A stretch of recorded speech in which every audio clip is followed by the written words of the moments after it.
तिङंत की एक सिद्धि है पचे, तो डुपचस पा के धातु है। श अलंत्यम च में अकार के उपदेश नासिकित डू आदरी टूडवा। इस अ की संज्ञा जैसे कल बता रहे थे ना, तो अ की संज्ञा ही नहीं बताई, बस श की हलंत्यम से तो बताई और डू की भी बताई, च के आकार की संज्ञा नहीं बताई इन्होंने। तो पच और इससे लट लकार वर्तमाने लट से लट लकार आ गया। वर्तमान अर्थ में वर्तमान धातु से लट प्रत्यय होता है।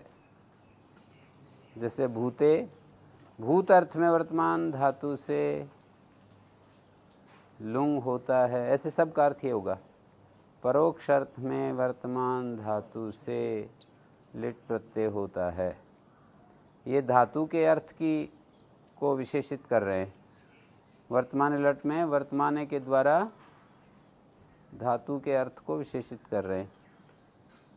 यूं भी कह सकते थे हम, सूत्र का अर्थ धातु से वर्तमान काल में लट होता है, फिर लट का अर्थ वर्तमान काल होता। सूत्र का जो अर्थ बता रहा हूं कि धातु से वर्तमान काल में लट होता है एक बात, वर्तमान काल में जो धातु है उससे लट होता है दूसरी बात है। तो कौन सा मान्य अर्थ है? वर्तमान काल में वर्तमान धातु से लट होता है, ये वाला अर्थ है। ये वर्तमान जो काल अर्थ है वो इसका बताया जा रहा है या इसका बताया जा रहा है, उसके अनुसार हम अर्थ करेंगे। हैं? ये वर्तमान जो अर्थ है ना, वो इसका भाग, इस भाग का है या इस भाग का है? यदि इसका अर्थ है तो पता क्या अर्थ होगा? धातु से वर्तमान काल में लट होता है। वर्तमाने को लट के साथ जोड़ें या वर्तमाने को धातु के साथ जोड़ें? धातु के साथ जोड़ें। तो इसमें ही अर्थ में अंतर हो जाएगा बिल्कुल। यदि लट के साथ जोड़ेंगे तो अर्थ क्या करना पड़ेगा?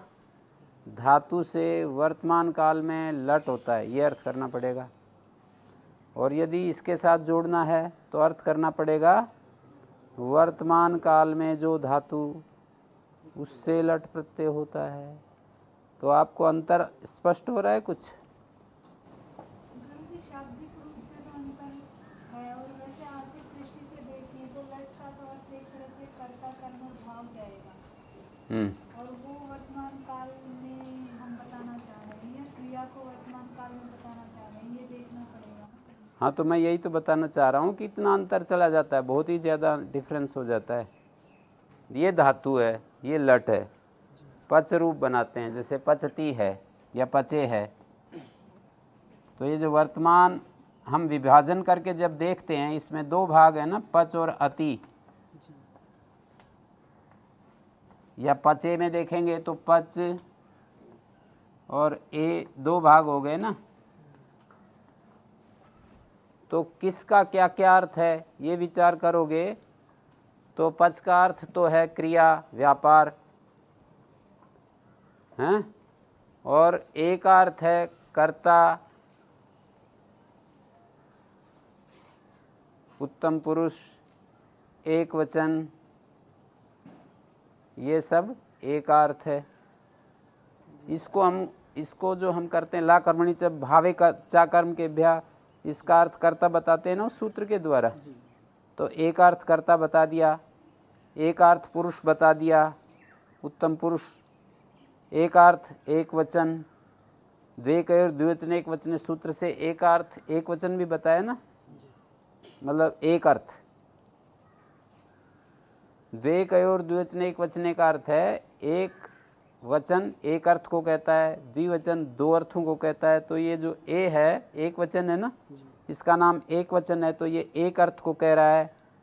तो एक अर्थ है, एक संख्या, दो संख्या, बहुत संख्या। तो एक संख्या इस ए का अर्थ है, प्रथम पुरुष इस उत्तम पुरुष इस ए का अर्थ है। उत्तम पुरुष एक अर्थ है ना, ये उत्तम पुरुष का है ना, और ए उत्तम पुरुष में आया है तो उत्तम पुरुष अर्थ है इसका। और कर्ता भी इसका अर्थ है, तो 3 तो बता दिए ना, कर्ता, पुरुष, वचन, हैं? हाँ, उस काल का ही तो निर्धारण करते हैं। काल जो अर्थ है इस ए का है या इसका है? इस पच धातु के 2 अर्थ हैं, फल और व्यापार। अब ये काल बच गया, काल जो अर्थ है इसका है या इसका है?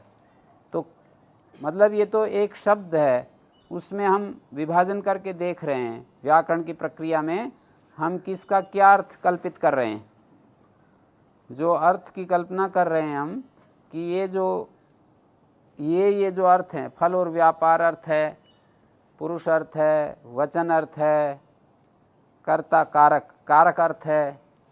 इसका अर्थ क्या है? कारक। कारक में से कर्ता कारक लिया गया, और इसमें प्रथम पुरुष, मध्यम पुरुष, उत्तम पुरुष, 3 पुरुष प्रयोग होते हैं। तो कौन सा पुरुष है ये? उत्तम पुरुष है। एक वचन, द्विवचन, बहुवचन 3 संख्या होती हैं, उनमें से एक संख्या है। तो ये 3 तो निर्धारित हो गए, एक तो कारक, एक पुरुष और एक वचन। ठीक है। अब बात रही इसकी पच की। इसको प्रकृति कहते हैं, इसको प्रत्यय कहते हैं। प्रत्यय के तो इतने अर्थ हो गए, प्रकृति के फल और व्यापार ये निर्धारित हो गए। अब बच गया अपने पास काल। तो काल अर्थ प्रकृति का है या प्रत्यय का है? हाँ जी, आपके हिसाब से प्रत्यय का है, और अर्थ आप अलग कर रहे हो। आपने जो अर्थ बोला था ना, मुझे याद है क्या बोला था। आपको तो याद नहीं होगा कि मैंने क्या बोला था, पर मुझे याद है। याद है? तो फिर अर्थ तो आपने ये किया है कि इसका अर्थ है वो काल, और बता रहे हो आप प्रत्यय का। ये कैसे हो गया उलट पुलट?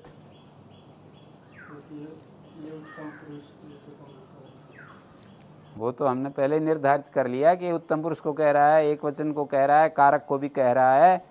काल को कौन कह रहा है? हमारी जो ये अर्थ दृष्टि है, अर्थ परीक्षण दृष्टि है, कि ये फल व्यापार को कह रहा है, ये कारक को कह रहा है, पुरुष को कह रहा है, वचन को कह रहा है। अब काल को कौन कह रहा है, ये हम खोज कर रहे हैं। तो इस खोज में हम ये परीक्षा कर रहे हैं कि ये काल जो अर्थ है, पचती या पचे के द्वारा काल अर्थ भी तो निकल रहा है ना। ये जो पचती बोलते हैं तो कई चीज़ें निकलती हैं ना, वो सारी जो मैंने बोली वो सारी अर्थ चीज़ें निकलती हैं। तो ये जो काल अर्थ है ये किसका है? काल मतलब क्या होता है जी? काल, वर्तमान काल, भूत काल, भविष्यत काल, ये 3 काल होते हैं, हैं? तो यहाँ पर वर्तमान काल अर्थ निकल रहा है। अचय शीत जब बोल रहे थे कल, वो बता रहे थे ना, आचार्य जी पूछ रहे थे, तो वहाँ पर भूतकाल अर्थ निकल रहा है। पक्षयति बोलेंगे तो भविष्यत काल अर्थ निकलेगा। तो ये जो काल है, कहीं भूतकाल, कहीं भविष्यत काल, कहीं ये जो अर्थ निकलता है ये किसका है, ये निर्धारित करना चाह रहे हैं हम लोग। काल को कहने वाला पच है या ए है? कहने वाला, काल का वाचक, वाचक समझते हैं? काल का वाचक, जैसे इस खंभे का वाचक कौन है? ये जो पदार्थ, इसका वाचक क्या है? खंभा शब्द। ये चीज में दिखा करके पूछूं कि इसका वाचक क्या है? ये शब्द, चौक, हैं? ये जो चीज दिखाई दे रही है इसका वाचक कौन है? Black board. तो इस तरह से काल एक चीज है, उसका वाचक, काल को कहने वाला, काल अर्थ को कहने वाला ये शब्द है। शब्द जो है वाचक होता है ना, अर्थवाच्य होता है। तो काल एक अर्थ है, उस अर्थ को कहने वाला वाचक जो शब्द है वो ये है या ये है?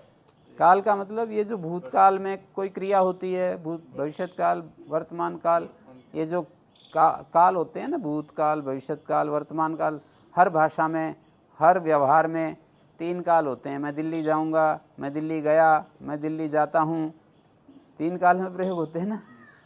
वर्तमान अर्थ की जो कल्पना की गई है वो किसके साथ जोड़ी जाए? पूरा एक अखंड शब्द देखो तो पूरे अखंड शब्द में जो है ना, कारक, पुरुष, वचन, काल और क्रिया और फल, 6 चीजें कही जा रही हैं। ये व्यापार और फल, दो, काल, पुरुष, वचन और कारक। क्रिया व्यापार एक ही चीज़ है।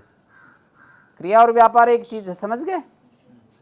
और फल दो, पुरुष, वचन, कारक और काल। हैं, 6 चीज होगी। फल व्यापार 2 होगी, पुरुष, वचन, कारक और काल। 6 चीजें पचती शब्द से कही जाती हैं। व्याकरण के हिसाब से फिर इनको पाणिनि ने एक एक को मतलब वो बता करके उसका विचार करके एक एक के साथ जोड़ा है। 2 विभाग किए पहले। हर एक शब्द में 2 ही तो विभाग कर रखे हैं, प्रकृति और प्रत्यय। शब्द तो अखंडी अर्थ को देता है, मतलब शब्द के मूल, जो शब्द का जो मूल एक अर्थ प्रकट करने की शब्द में जो ताकत है, शक्ति खंड में नहीं है, वो अखंड पद में है। पर व्याकरण के द्वारा हम उसको तोड़ करके कल्पना की है, उसमें अन्वय व्यतिरेक के द्वारा। अन्वय व्यतिरेक से हमने उस का विभाजन, टुकड़े करके विभाजन करके उसके अर्थ को देखा है। अन्वय व्यतिरेक जिसके होने से जो हो वो अन्वय, और जिसके न होने से ना रहे वो व्यतिरेक।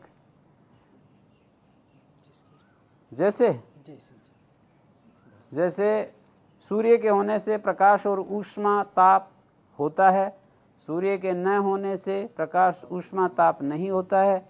तो प्रकाश ऊष्मा और ताप जो है वो सूर्य के ही धर्म समझे जाएंगे। इच्छा द्वेष प्रयत्न सुख दुख ज्ञान आदि आत्मा के होने से होते हैं, आत्मा के न होने से इच्छा द्वेष आदि नहीं होते हैं। तो इच्छा द्वेष आदि आत्मा के धर्म समझे जाएंगे। समझ में आ गया अन्वय व्यतिरेक?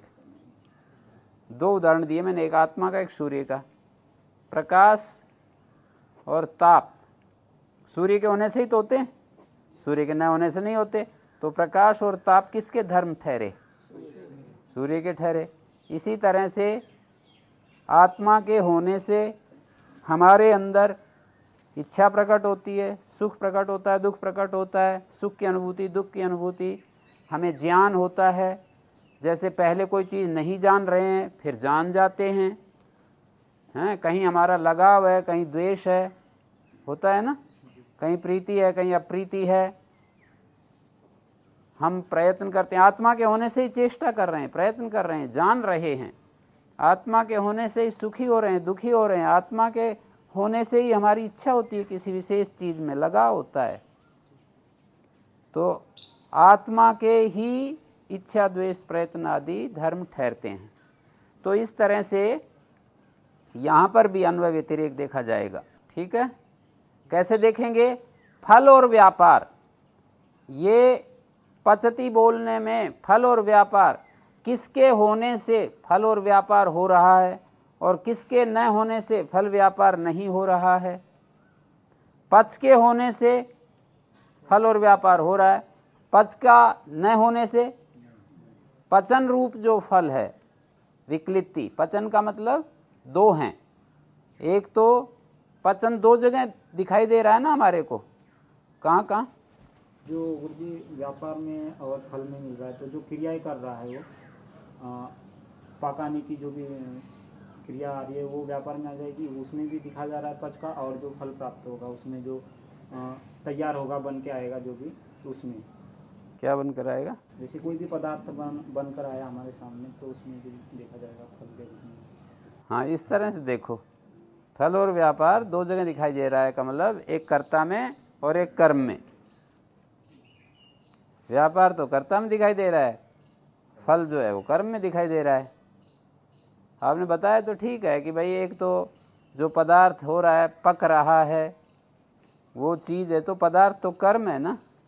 देवदत्तः ओदनम पचति, तो जो गलना है, पचन के 2 अर्थ है ना, एक तो देवदत्त का बटलोई उठाना, हीटर ऑन करना या गैस ऑन करना, उसमें चावल डालना, पानी डालना, सारी एक्टिविटीज जो कर रहा है ना, वो भी पचन है।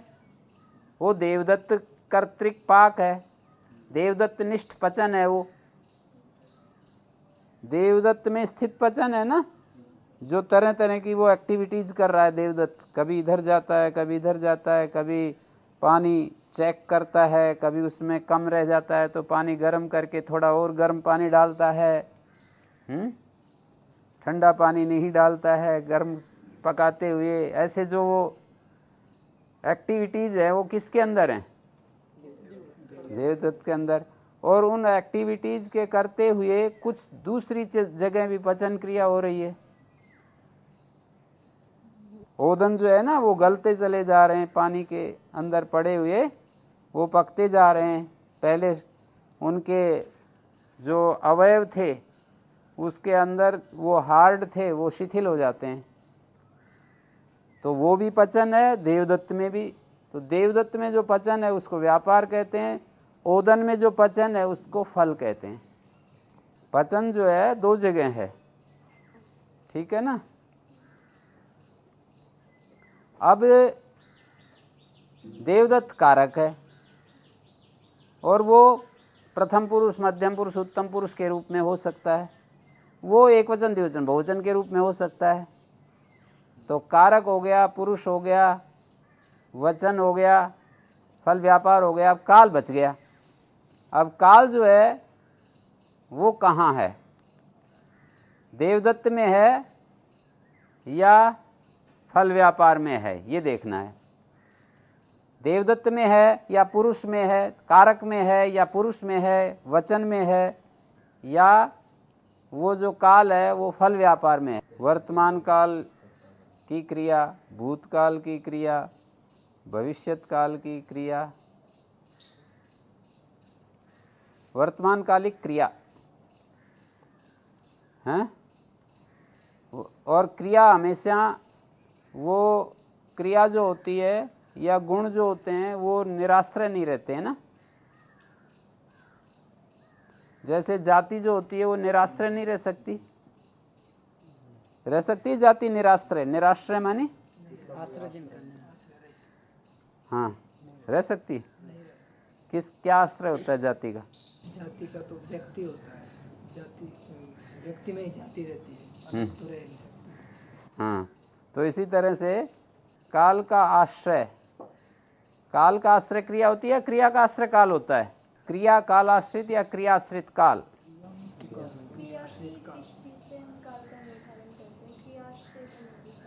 हैं?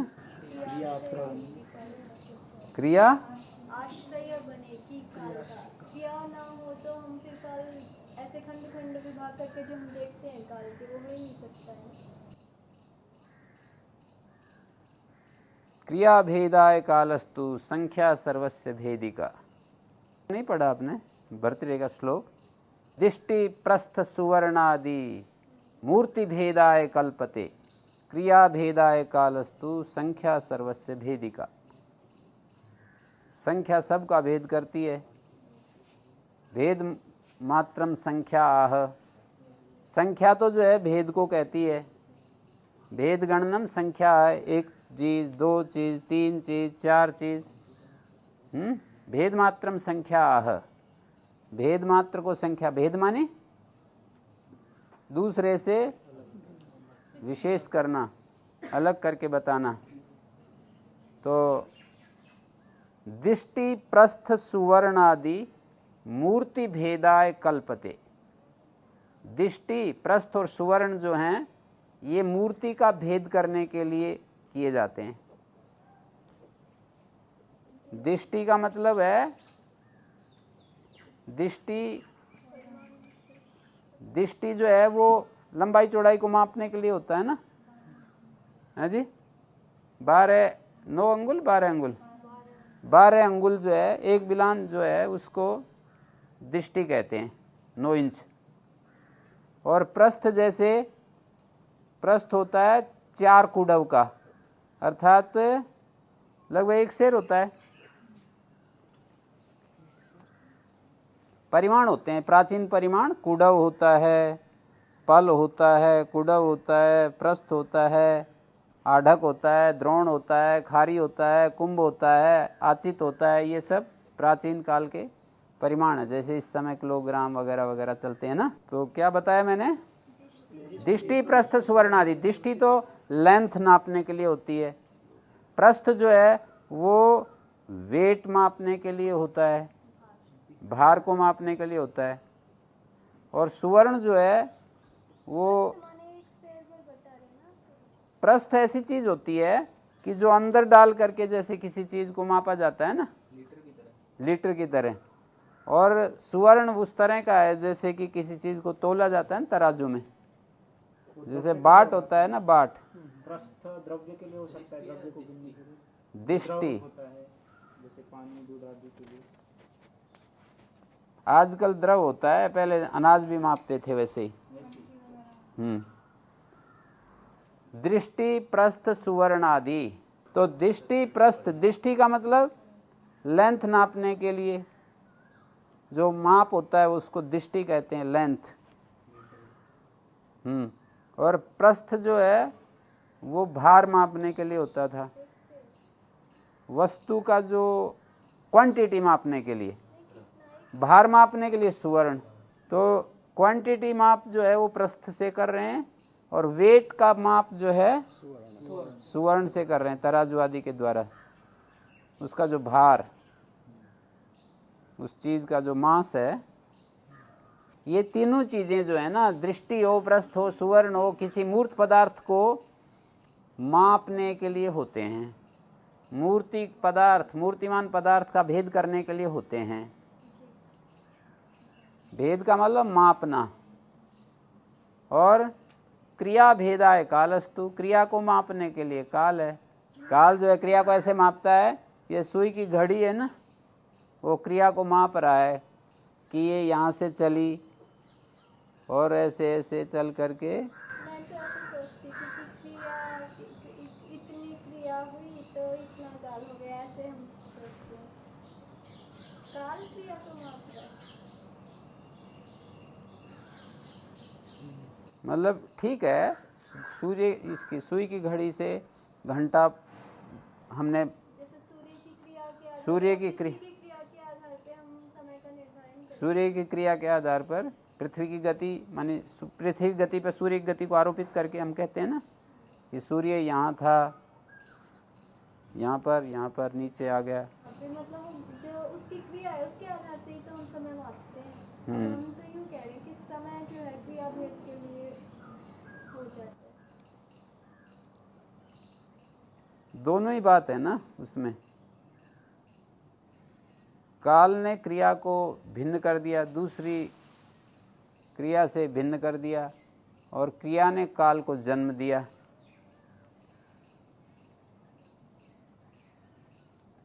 क्रिया और काल, देश और वस्तु, इनका आपस में गहरा संबंध है। देश और वस्तु, वस्तु जो है तो देश अपने आप ही आ जाता है ना। कोई पदार्थ है ना तो देश, जो चीज़ स्थान घेरती है उसको हम क्या कहते हैं? जिसको कोई चीज़ घेर करके रहती है उसको हम देश कहते हैं। कोई पदार्थ जिसको घेर करके रहता है उसको स्थान कहते हैं, देश कहते हैं ना। इसको घेर करके इतनी जगह को, जैसे मैं खड़ा हूँ, तो कोई पदार्थ जिसको घेर कर रहता है उसको देश कहते हैं, और जिसको घेर कर क्रिया रहती है उसको काल कहते हैं। जैसे किसी चीज को घेर कर कोई पदार्थ रहेगा ना, तो जिसको घेर करके पदार्थ रहता है उसको देश कहते हैं, और जिसको घेर करके क्रिया रहती है उसको काल कहते हैं। इस दृष्टि से आप देखोगे तो स्थान आधार बना दिया और वस्तु को आधेय बना दिया, और निकाल को आधार बना दिया, क्रिया को आधेय बना दिया। क्रिया काल को घेर कर रहती है, या यूं कहें कि वस्तु देश को घेर करके रहती है। इसलिए इन सब सूत्रों का अर्थ जो तीसरे अध्याय के जितने भी सूत्र हैं ना, उन सब का अर्थ है जैसे हो जाएगा वर्तमान काल विशिष्ट धातु से लट होता है। बिना देश के वस्तु नहीं और बिना काल के क्रिया नहीं। काल को घेर के ही क्रिया रहती है। और एक और इसका उल्टा वो अर्थ करते हैं। क्या करते हैं कि देश वो है जहाँ कोई वस्तु नहीं और काल वो है जहाँ कोई क्रिया नहीं।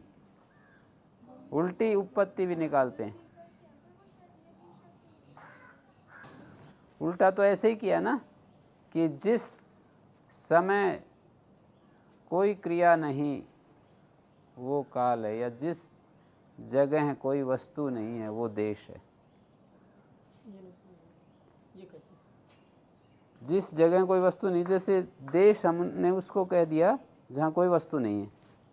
कुल मिलाकर के हम जो प्रसंग चलाया था वो ये रहा, पच में व्यापार है, पचगत व्यापार। काल को कहने वाला पच है, धातु है। और ये अन्वय व्यतिरेक से देखते हैं। जैसे ये जो व्यापार है, पच का व्यापार जो अर्थ है, पच का व्यापार अर्थ अन्वय व्यतिरेक से देखते हैं। पाचक, पक्वः, पक्षति, पचति, पचे, जितने भी शब्द हम बोल रहे हैं, पाकः, जितने भी शब्द हम बोल रहे हैं, तो जहाँ ये पच, पाकय में भी पच, पाक है समझ लो। पाकय में पाक दो भाग है ना, पाक प्रकृति है, अप्रत्यय है। मतलब व्याकरण के हिसाब से पच प्रकृति है, पर जो अंतिम जो रूप है, जो अंतिम प्रोडक्ट है, उससे पहले स्थिति को यदि आप देखो, जैसे पाक शब्द है तो अंतिम प्रोडक्ट पाक है, इससे पहली जो स्थिति है वो क्या है? पाक है। अंतिम प्रोडक्ट पाचक में क्या है? पाच अक। पक्षति में पक श्यति। पक्वा में पक व। इस तरह ही तो देखते हैं हम। औपगवा में औपगव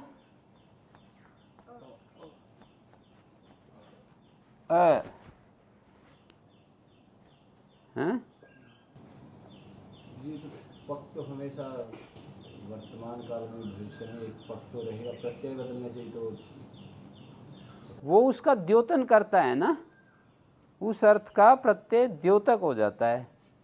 द्योतक समझते हैं? उसको प्रकाशित कर देता है, वो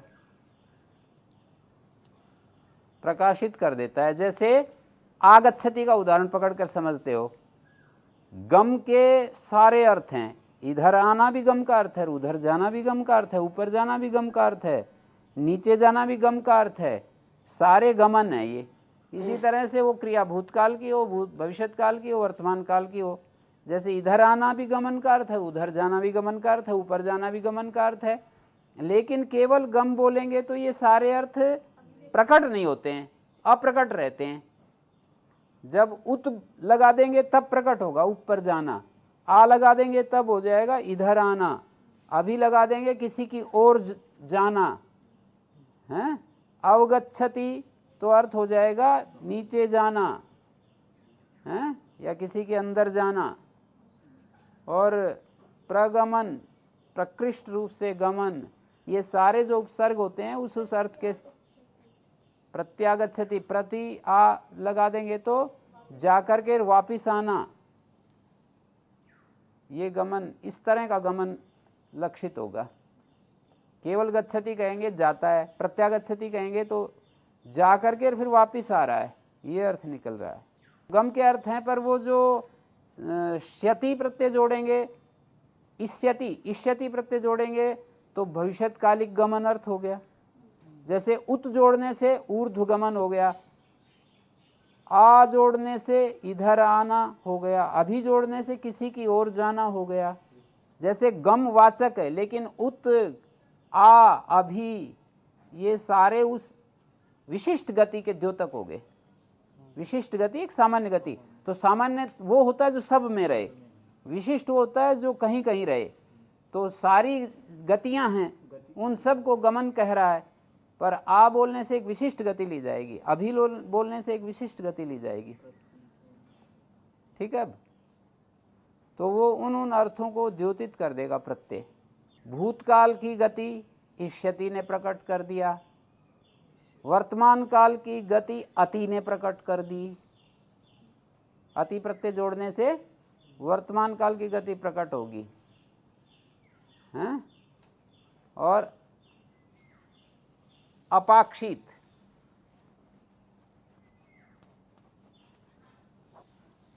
ये शीत ने प्रकट कर दी। आज के भूतकाल के पकाने को शीत ने या आगमत बोलेंगे तो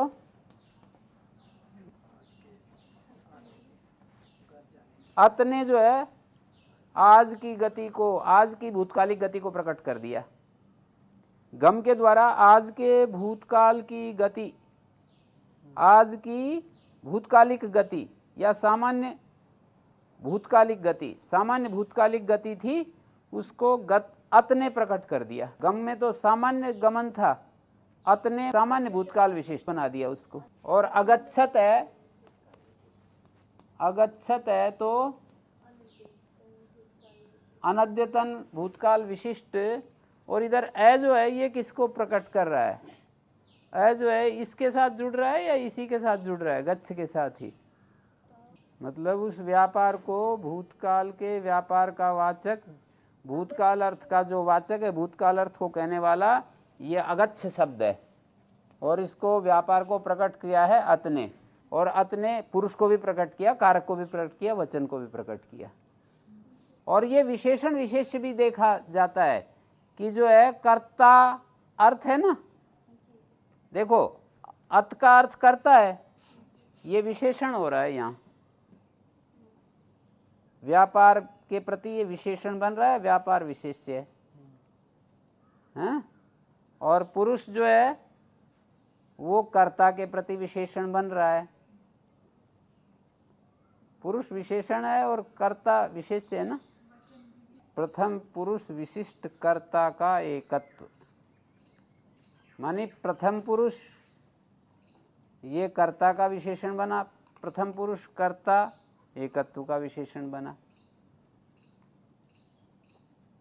एकत्व इसका अर्थ है ना एक संख्या, और इसके विशेषण भी जुड़े हुए हैं, प्रथम पुरुष और कर्ता।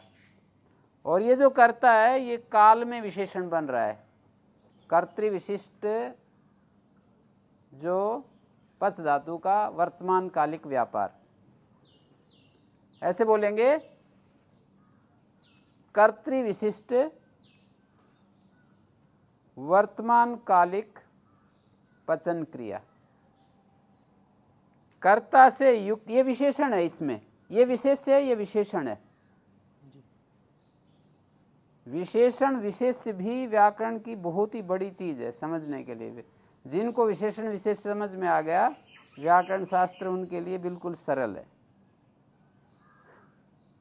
इसलिए इतनी महत्वपूर्ण चीज है ये विशेषण विशेष्य। सूत्रों का अर्थ करते समय बहुत बड़ा मतलब रोल है विशेषण विशेष्य का। किसको हम विशेषण बना रहे हैं, किसको विशेष्य बना रहे हैं, उसके अनुसार ही हम सारा अर्थ करते हैं।